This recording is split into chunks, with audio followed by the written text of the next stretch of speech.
You're looking at a picture of Omaha Beach, just over the bluff from where we are in historic Normandy, France, commemorating the 80th anniversary of the D-Day landings, 1944, that mission that brought together the Allied land, air, and sea forces in the largest seaborne invasion in military history. President Biden was here. He is still here, and he spoke earlier this morning. We know the dark forces that these heroes fought against 80 years ago.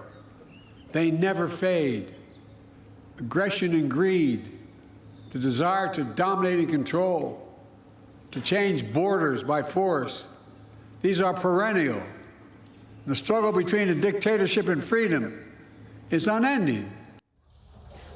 Also here this morning, somebody who helped with that speech, Secretary of State Antony Blinken, and he joins me now. Mr. Secretary, thank you very much for being here. Good to be with you. You know, late last evening, I walked down to Omaha Beach myself, and I saw there at one of the memorials a note from the next generation, from this generation, that said, "Thank you for our freedom." Is that what this is about today? Very much.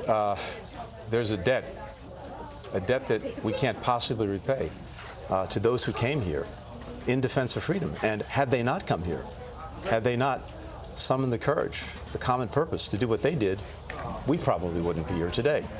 We see that in the fallen behind us. We see it in the extraordinary veterans who are here today, veterans of the Normandy landings. Yeah. You know, D-Day helped win World War II, and World War II helped bring into existence the world we live in today. The rules, the order. Secretary Austin talked about this in his speech. I was able to hear some snippets of it. It now can appear at times like that order is shaking, particularly when we see war in Ukraine, and now just overnight, Vladimir Putin saying, oh, if you're going to arm Ukraine to strike us, we're going to arm your enemies to strike you. The order is challenged, but the order is strong. We see it in the extraordinary resolve now of more than 50 countries, for example, who are helping to defend Ukraine against the aggression being brought by Russia and Mr. Putin. We see it in solidarity not only in Europe, but all across the world, including in Asia, countries standing up in defense of freedom, in defense of the very rules that you mentioned that were established after World War II. And there was a purpose behind that. After 2 world wars, we wanted to do everything possible to make sure that there wouldn't be a third.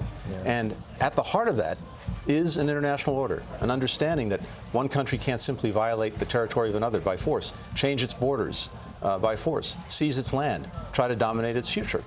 If we don't stand up for those rules in our time, then we risk seeing what happened in the time that we're commemorating today. What's remarkable is that what you just said has been the position of American presidents, Republican and Democrat, for decades now. But what we see at home in Gallup polling is that the majority of Americans, 2/3 in fact, are not satisfied with America's role in the world. Now, that could mean a lot of things, but one thing it definitely means is that there is some disagreement about what we should be doing out there to maintain security. Well, there was disagreement before World War II as well.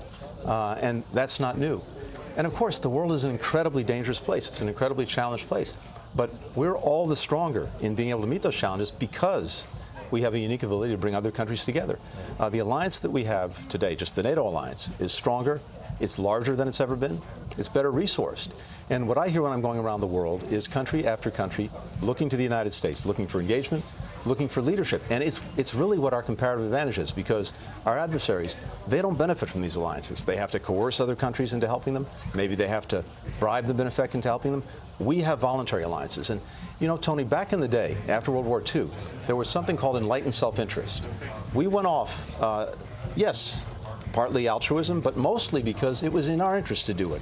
Preventing something bad from happening, that meant that we wouldn't have to deal with something much bigger later. Getting new allies, new partners, that benefited us. Are you able to confirm right now and just level with the American people about the use of American weapons inside Russia? I know the rules for engagement by Ukraine using our arms were loosened recently by the Biden administration, and we understand that there have now been strikes in Russian territory with American weapons. Is that true? Look, we've adjusted, we've adapted all along. And what the president said the other day was, because Russia was massing its forces on the Ukrainian border, launching attacks against Ukraine from just over the border, in a place that the Ukrainians couldn't get to them without the authorization to use our weapons to do so, that we needed to adjust to that, to adapt to that. And so our weapons, the weapons of others, are being used in this case to go at the Russians as they're mounting attacks on Ukraine. Madeleine Albright called America the indispensable nation. And so on a day like this, I wonder if you could complete the following sentence for me. If not for America, then what? If not for America, chaos, lawlessness, and ultimately the things that we take for granted, the democracy that we take for granted, that would be in jeopardy. Look, this day really resonates for me, Tony, because 80 years ago, my dad had just left college to sign up for the Air Force, and he was getting ready to fly. My stepfather was somewhere else. He was in a concentration camp some hundreds of miles from here.